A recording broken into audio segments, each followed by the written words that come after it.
It was a bombshell case that rocked the sporting and entertainment landscape.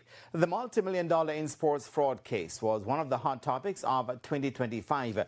An investigation which started back in 2017 culminated in 2025 with the sentencing of former financial controller at Insports, Andrew Wright, and two co-accused.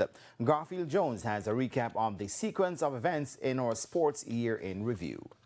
Former Insports chief accountant Andrew Wright and his two co-accused in the $222 million Insports fraud scandal were sentenced in the Supreme Court to prison terms ranging from 3 years to 10 years and 7 months.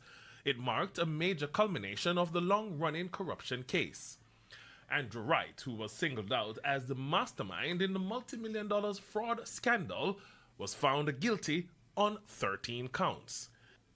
He received 10 years and 7 months each for two of them, with all to be served concurrently for facilitating the retention of criminal property. The sentence was handed down in November 2025 in the Supreme Court by Justice Anne-Marie Lawrence Granger, who said Wright's position of trust and his key role in facilitating the multi-year embezzlement scheme demanded a strong custodial sentence. At the time of the sentencing, one of the attorneys for Wright, Alessandra Labeach, reacted to the judgment. I must say that the decision of the court was very disappointing and very shocking. Despite having a very favorable probation report, the court was of the opinion that a custodial sentence was appropriate. We will just have to take instructions on how best to move forward from here and see what can be done to vindicate Mr. Wright.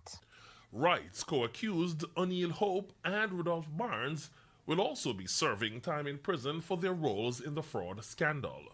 Hope was sentenced to 5 years and 9 months for 7 counts, which include conspiracy to defraud and the acquisition of criminal property, all to be served concurrently. Rudolph Barnes was also sentenced to 3 years for 11 counts, which include conspiracy to defraud and an act of corruption, all to be served concurrently as well. The attorney for Barnes, Stephen Jackson, weighed in on the sentencing.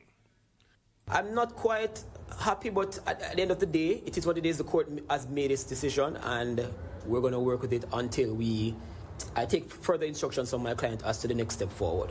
But we will see how that goes.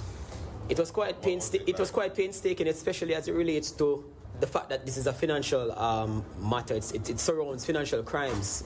We had several weeks of tendering checks that were involved in the matter, that persons would have made allegations that the persons on trial would have conspired to issue checks in the name of the company, which led to the defrauding charges.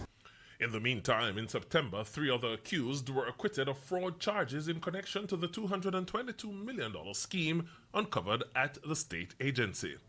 Andrea Picton, an accounting clerk, was found not guilty on 10 counts of conspiracy to defraud and 1 count of corrupt transactions on September 26.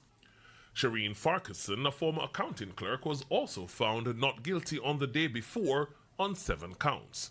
On September 30, Jonique Mills, the third female defendant, walked free after being acquitted of 9 counts of forgery.